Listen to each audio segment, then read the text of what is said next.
Hi, everyone, and welcome to Week 10, the final one of the season for the Review Times Chalk Talk, along with Andy Wolf. I'm Michael Burwell. Andy, can you believe it's Week 10 already? It doesn't feel like it, but the weather is getting much colder these past couple games, so at least it feels like it outside. So. Right. So let's talk very, very briefly about the playoff situation. Yeah. Unfortunately, it's not really looking good for the area No, teams.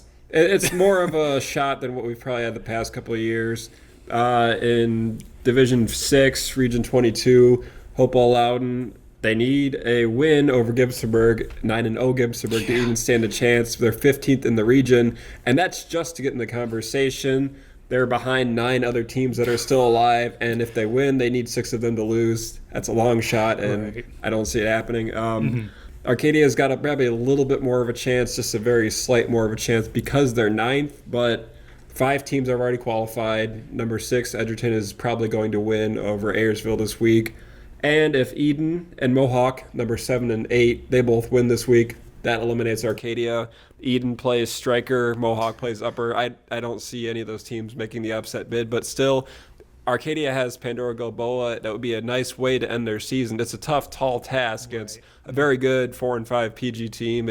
If Arcadia can win it, that'd be a nice 6-4 season. But either way, I think they'll be happy with 5-5. Right, you got to think Arcadia is one of the better stories this year Yeah, with the 5 easily. wins. PG's got some pretty darn good athletes, Yes. and that's going to be a tough task for Arcadia. But 5 wins for Arcadia, that's a good season. Absolutely, a lot to play for when you consider their last winning season. What was 2011? I They made the believe so, playoffs yeah. that year. Yep. They kind of trended down. I don't think they had a 4-win season even since 2012. So things coming up for Arcadia. Right, for sure. And another team that looks like it's going to finish with a winning record is Fostoria. And they are coming off a tough loss to Otsego last week, but they get 0-9 Woodmore this week. And I would like to think that as long as you can get off the bus and put on your jersey, I would like to think they'd be able to win. You never know. I mean, Fostoria's obviously got to show up, but if Fostoria wins, they'll be 6-4, and that would be their first winning season since '08. And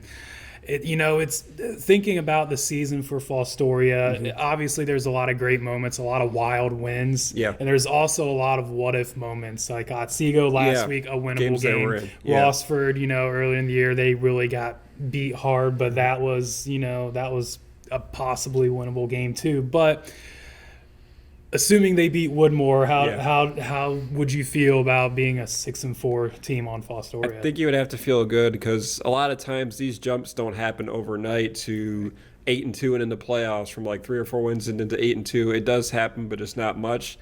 So within the steps they've taken to get there, they're going in the right direction. I don't know if it's a problem I see, but one thing I'm curious about is the number of seniors they're going to lose next year. Maybe that's counteracted by the interest. Okay, we're a winning program now. You're going to get some more interest from the younger grades to hopefully kind of sustain this and rather just be a one-year wonder with a bunch of seniors. There's a lot of athletes there. Just hopefully you can get a lot of them more to come out now with the success they've had this year. Right, for sure. I feel like that could only help going forward, but it will be interesting since most of that team is seniors. So we'll see what happens with the Redmond next year. So some other games to close out the season. Corey Rawson is at Van Buren. Crestline's at Van Loo. Van Loo could be a good way for Van Loo to end the season. Oh boy, 3-7. That would be pretty remarkable for the Wildcats. Also, Lake is at Elmwood, and Lakota is at Tiffin Calvert. So we want to thank you for joining us this season as we wrap up our final Review Times Chalk Talk of the 2019 campaign. So be sure to check out reviewtimes.com Saturday morning and the paper on Saturday morning as well for the football results.